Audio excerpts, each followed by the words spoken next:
बहुत सावधानी से कथा सुनिएगा और अपने चित्त में उतारिए। शिव महापुराण की कथा जिसके घर में चल रही है, जिसके टीवियों पर चल रही है, जिसके फेसबुक यूट्यूब पर चल रही है, जिसके मोबाइलों में चल रही है, घर में भले 5 मिनट शिव महापुराण की कथा चले, पर प्रतिदिन अपने मोबाइल को चालू कर 5 मिनट शिव पुराण चालू कर छोड़ दिया। घर में टीवियों पर अगर कथा आए तो भले सुनो चाहे नहीं सुनो, 5-10 मिनट उस टीवी को चालू कर छोड़ा करो, जिससे वो शिव महापुराण के शब्द हमारे घर के वातावरण को शुद्ध करें। प्रभु बाबा भोलेनाथ ने कहा, पार्वती जब चौसर खेलते समय तूने मेरे वस्त्र लिए, मैं जल क्रीड़ा करने के लिए, जल में तप करने के लिए बैठा, तप के करने से मेरे शरीर से पसीना बह निकला, उस पसीने से 5 धाराएं प्रकट हो गईं। उस 5 धारा से गंगा जी की गोद से मेरी ये 5 बेटियां प्रकट हुई है। पहली जया, दूसरी विषहरा, तीसरी शामली बारी, चौथी देव और 5वीं दोतली। ये 5 कन्या शंकर जी की 5 बेटियां। उसी समय पर माता पार्वती ने गंगा जी के जल को हाथ में लेकर कहा, गंगा तू मेरी बहन है, मेरे गर्भ से तो संतान नहीं हुई, पर तूने मेरे बच्चों को पाला पोसा बड़ा किया, इसलिए तेरे घाट पर आने वाला व्यक्ति शंकर जी के साथ तेरा स्मरण करेगा और जो हर हर गंगे बोलेगा, गंगा उसको तेरे स्नान का पुण्य घर बैठे मिल जाएगा। हर हर गंगे बोलो जम के। केवल गंगा के साथ उसी दिन से हर हर शब्द जुड़ गया और जिंदगी हो गई आपकी बोलते बोलते। आपको अभी तक नहीं मालूम होगा कि हर हर गंगे क्यों बोलते। जीवन हो गया भैया। शिव महापुराण में एक एक संवाद है। चावल क्यों लगाना चाहिए, शिव जी को कंकु क्यों नहीं लगाया जाता, शंकर को कुंकू नहीं लगता, रोली नहीं लगती, क्योंकि भगवान शंकर जब एक बार बैठे थे तो एक भगत ने शिव जी का कुंकू अभिषेक कर दिया था। कुंकू अभिषेक करा, इतने में माता जगत जननी जगदम्बा उसी समय पर आ गई। पार्वती ने शंकर जी के ऊपर से रक्त की धार जब बहते हुए नीचे आई, भोलेनाथ जी के शरीर से रक्त बहता देखकर माता पार्वती को क्रोध आ गया। पार्वती ने उसी समय पर श्राप देना चाहा। शिव जी ने कहा, पार्वती उसने कुंकू अभिषेक करा है और तू श्राप दे रही है। पार्वती ने कहा, मैं जान नहीं पाई, पर भोलेनाथ आपसे वचन देती हूं कि आज के बाद आपके शरीर पर यह रक्त ना देखूं। इसलिए आज तक शंकर जी के शिवलिंग पर कभी कंकु नहीं चढ़ाया जाता, कुंकू नहीं चढ़ता। शिव जी को चंदन चढ़ेगा, हल्दी चढ़ेगी, अष्टगंध चढ़ेगा, गुलाल चढ़ेगी, अबीर चढ़ेगा, पर कुंकू शंकर को कुंकू नहीं। जैसे अधिक मास के महीने में, अब ये जो अधिक मास आ रहा है ना, आपके लिए तो लाभदायक है, समझ लो ये कथा। अधिक मास के महीने में जैसे पहले दिन का अधिक मास होता है, ऐसे 5वां दिन का जो अधिक मास होता है, पंचमी तिथि का, पंचमी तिथि का अधिक मास, शास्त्र कहता है कि जिसके घर में संपदा की कमी हो, पैसा आ ही नहीं रहा हो, सब दूर उलझ गया हो, बहुत टेंशन चल रहा हो, 3 साल में एक बार अधिक मास आता है। अधिक मास की पंचमी तिथि के दिन गन्ने का रस, गन्ने का रस जानते हो, ईख का रस, गन्ने का रस तुलसी जी के क्यारे में हाथ में लेकर 7 बार अपना नाम और गोत्र बोलकर छोड़ दो। जिंदगी में 3 साल में तो करोड़पति बनकर बैठ जाओगे, कभी लक्ष्मी की कमी नहीं आ सकती। अगला अधिक मास आएगा तो तुम तैयारी में बैठे रहोगे कि फिर पंचमी तिथि आए, फिर मैं गन्ने का रस डाल। केवल अधिक मास में होता है, अधिक मास के सिवा नहीं कर सकती, केवल अधिक मास, अधिक मास के अंतर्गत करें। और आपको तो मौका मिल रहा है ज्येष्ठ का अधिक मास है इस साल, बड़े प्रेम से आनंद में। और हम तो निमंत्रण दे रहे हैं आपको कि अधिक मास में मुंबई में महेश्वरी समाज द्वारा विष्णु महापुराण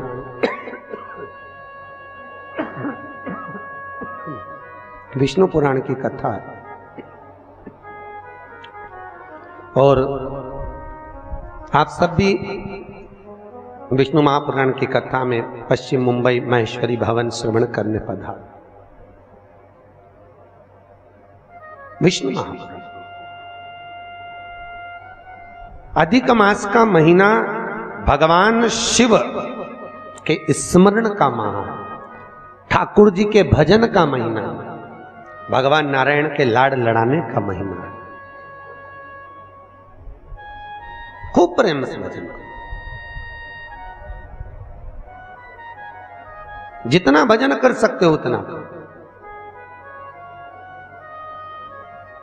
और काउंट कर कर नहीं कि कितना भजन करा है।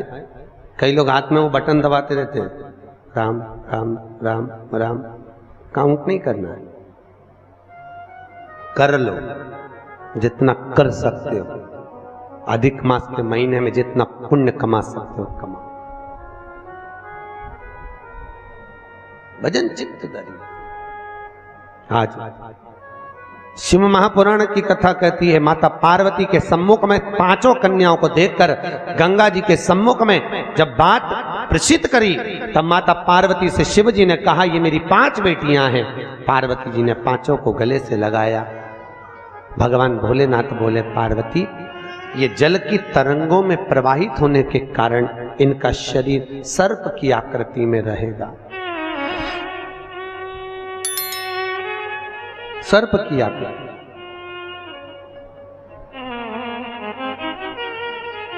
और वो 5 कन्या शंकर भगवान की 5 सर्प रूप की बेटियां हुई। सर्प रूप। आज भी नाग पंचमी के दिन घर के दरवाजे पर, घर के दोनों ओर, अब इधर पूछते हैं कि नहीं पूछते मालूम नहीं, पर नाग पंचमी के दिन 5 सर्प यहां बनाते हैं। 5 सर्प बनाए जाते हैं। वो शंकर भगवान की 5 बेटियां बनाई जाती है और नाग पंचमी के दिन उनकी पूजन होती है। नाग पंचमी।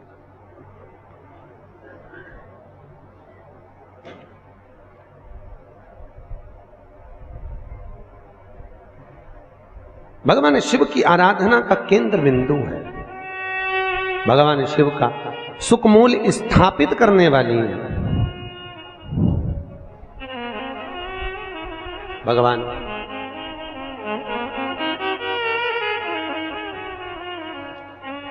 भगवान शिव ने 5 कन्याओं को आशीर्वाद दिया, माता पार्वती को समझाया, ज्ञानोपदेश प्रदान किया। समय आया और आज भगवान शिव विराजमान थे और भगवान शंकर के नयन बंद करने पर शिव जी के नयन से बंद करते ही एक अश्रु निकला। उस आंसू से अंधकासुर का जन्म हो गया। और जैसे ही अंधकासुर जन्मा, माता पार्वती ने उस बालक को गोदी में ले लिया। पार्वती ने जैसी गोदी में लिया, ये मेरा पुत्र है। भगवान शिव बोले, पार्वती इसको उठाकर समुद्र में फेंक दे। पार्वती जी ने समुद्र में बालक को नहीं फेंका। महाराज मैं इसको फेंकूंगी नहीं, आपके शरीर से प्रकट हुआ है, ये आपका पुत्र है। भगवान भोलेनाथ बोले, पार्वती मेरे नयन बंद करने पर अगर प्रकट हुआ है तो उसकी कोई तुलना, कोई मान्यता नहीं। फेंक दे इसको समुद्र में। पार्वती मैया ने नहीं फेंका। थोड़ा रिटर्न बढ़ाऊंगा। पार्वती मैया नहीं फेंकी। और जब माता पार्वती ने, बस ठीक है, पार्वती मैया जब नहीं फेंकी, शिवजी ने फिर कहा, पार्वती इस बालक को फेंक समुद्र में। पार्वती ने नहीं फेंका। ये आपका पुत्र है, मैं नहीं फेंकूंगी। बहुत समझाया, नहीं माना। शिव जी को क्रोध आया। तब माता पार्वती ने अंधकासुर को समुद्र में डाला। डालते ही उस बालक को हिरण्याक्ष ने पकड़ लिया। हिरण्याक्ष ने उसको पाल पोस कर बड़ा करा। हिरण्याक्ष को बड़ा करा। समय आया, जैसे हिरण्याक्ष ने जैसे ही अंधकासुर को बड़ा किया, पाल पोस कर तैयार किया, समय आने पर भगवान नारायण ने बराह अवतार धारण कर कर हिरण्याक्ष के प्राणों को हर लिया, पृथ्वी को लाकर जल के ऊपर ठहरा दिया। तब उस अंधकासुर को क्रोध आया और अंधकासुर ने ब्रह्मा जी का तप कर कर वर प्राप्त करा। ब्रह्मा जी से मांगा, ब्रह्मदेव मैं वैसे तो वीर हूं पर मुझे वर देना है तो वर दीजिए, ऐसा वर दो। अंधकासुर को मालूम था कि मैं अपनी मां के गर्भ से पैदा ही नहीं हुआ। तो अंधकासुर ने मांगा, जिस दिन मैं अपनी मां को गलत दृष्टि से देख लूं, जिसने मुझे अपनी गोद में खिलाया हो उसको अगर गलत दृष्टि से देखूं तो मेरे प्राण छूट जाएं। क्योंकि अंधकासुर को तो ये मालूम था कि मेरे कोई मां है, पर उसको कौन बताए कि तू पार्वती की गोद में खेला है। पार्वती की गोद, जिस दिन मैं अपनी मां को अगर गलत दृष्टि से देखूं उसी दिन मेरे प्राण छूटे, बस उस दिन मेरा अंतिम समय हो। ब्रह्मा जी ने कहा तथास्तु। और अंधकासुर बड़ा हो गया, आनंद सुख स्थापित हो गया, चारों तरफ सत्ता सत्ता अंधकासुर की हो गई, किसी को पृथ्वी पर रहने ही नहीं देता, सब घबरा गए। तब अंधकासुर ने अपने दूतों को बुलाकर कहा, जाओ सबसे सुंदर जो नारी हो, सबसे सुंदर जो कन्या हो, उससे मैं विवाह करूंगा, मेरे लिए लाओ। इतने में एक दूत बोला, जो सबसे सुंदर थी, जो सबसे अति रमणीय थी, उसने तो शंकर जी को पति बना लिया। अरे तो क्या हुआ, शिव को पति बनाया है, उसको मैं अपनी पत्नी बनाऊंगा। कहां रहती है? कैलाश पर। और बताओ, मां के लिए गलत दृष्टि रखकर अंधकासुर चला कैलाश पर, और आज माता पार्वती उसी समय पर सुंदर भगवान शिव के लिए आनंदमय सुंदर भांग को घोट रही।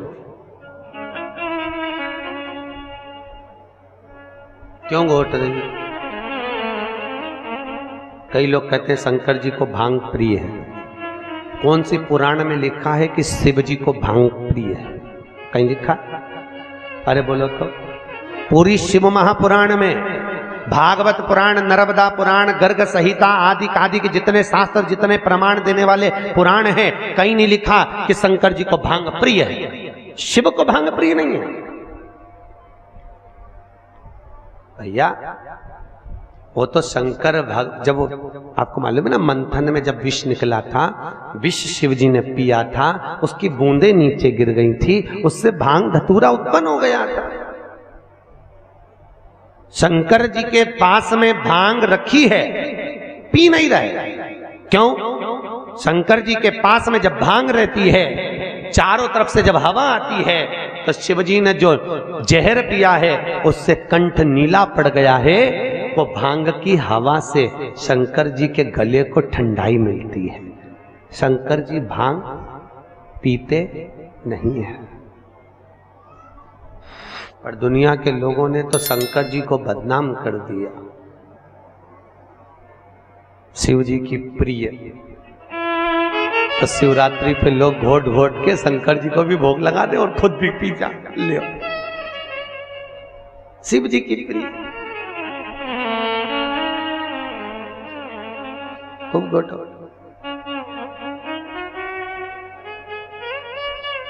प्रियता नहीं। समुद्र मंथन में अमृत किसके हिस्से में आया था? देवताओं। विष किसके हिस्से में आया? अरे बोलो, शंकर भगवान। जो अमृत पिए वो देव, जो विष पिए वो महादेव।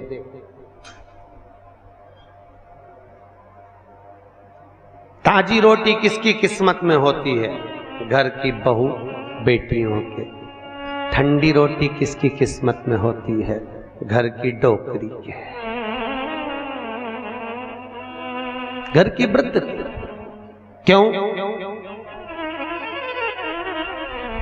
मां भले रसोई घर में नहीं जाती, पर रसोई घर में प्रत्येक सास, आप भी सास होगी, प्रत्येक सास घर में बहू जब भोजन बनाती है तो एक बार सास घर में राउंड लगा कर आती है, चौके में देख कर आती है डब्बे में रोटी कितनी बची है, डब्बे में रोटी कितनी बची है।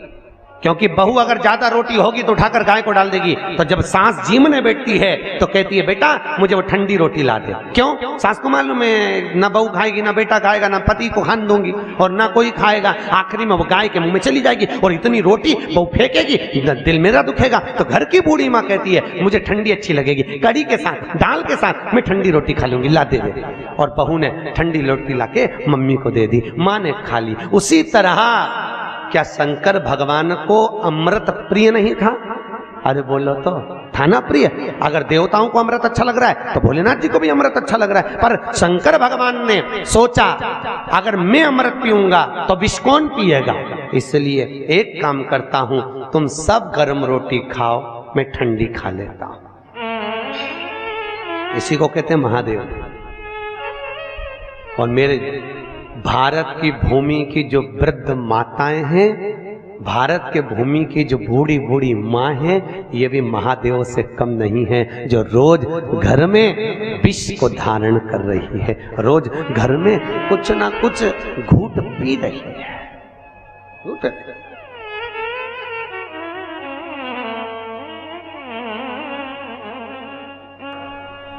पांच बेटियों का चरित्र यहां वर्णन किया। अंधकासुर मां जगतजननी के सम्मुख में पहुंच गया, माता के सामने।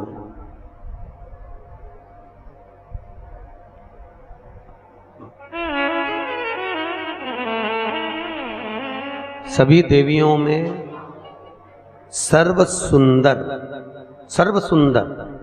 अगर कोई देवी है, सर्व सुंदर, तो कौन? मां जगतजननी जगदम्बा। आपके यहां पर नवरात्रि में देवी बैठती है, अगर देवी जी की मूर्ति भी बैठती होगी ना तो आप उसको देखते रह जाओ, इतनी सुंदर मां की मूर्त होती है। और तेरी प्रतिमा इतनी सुंदर, तू कितनी सुंदर हो।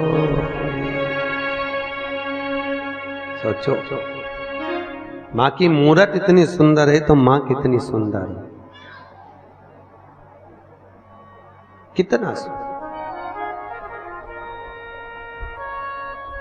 जगदम्बा भवानी को देखा, अंधकासुर ने देखकर भवानी मैया के सम्मुख में खड़े होकर कहा, अरे ये ओगड़ी भस्मी रमाने वाला, जटा जूट बांधने वाला, उसको पति बनाकर बैठी हो, मुझे देखो, इतना तो मां से कहना था। और उसी समय भोलेनाथ जी को क्रोध आ गया, क्रोध, शिव को क्रोध आया और बाबा भोलेनाथ ने उसी समय पर अंधकार। ओम श्री शिवाय नमस्ते। हम दर्शकों, आज की कथा में पंडित प्रदीप जी मिश्रा ने रायपुर छत्तीसगढ़ में जो कथा चल रही है उसके दौरान बहुत सारे उपाय बताए और साथ ही जो है शिव पुराण का जो है वाचन किया है। इसके साथ में जो है उन्होंने जो है भगवान शंकर और पार्वती का जो है वाचन यहाँ पर किया है। जो भी चित्र दर्शन उन्होंने किया है वो भी बहुत अच्छी तरीके से किया है। तो अगर आप भी जो है कथा को ध्यान से नहीं सुने हैं तो एक बार और कथा को ध्यान से सुन लीजिए। और अगर आपने कथा को ध्यान से सुन लिया है तो आगे आने वाली कथा को सुनने के लिए प्रतिदिन आपको इस चैनल पर जो है कथाएँ मिलती रहेंगी। जो भी जहाँ का स्थान पर भी जो कथाएँ चल रही है वो जो है आपको इस चैनल के माध्यम से जो है प्रतिदिन 2 भाग में जो है कथा मिलती रहेगी। तो आपको भी जो है डेली कथा देखनी है तो चैनल को सब्सक्राइब कर लें और पास में आ रहे बेल आइकन को प्रेस कर दें ताकि आपको समय पर कथा का अपडेट मिलता रहे। मिलते हैं अगली कथा में, तब तक के लिए हर हर महादेव।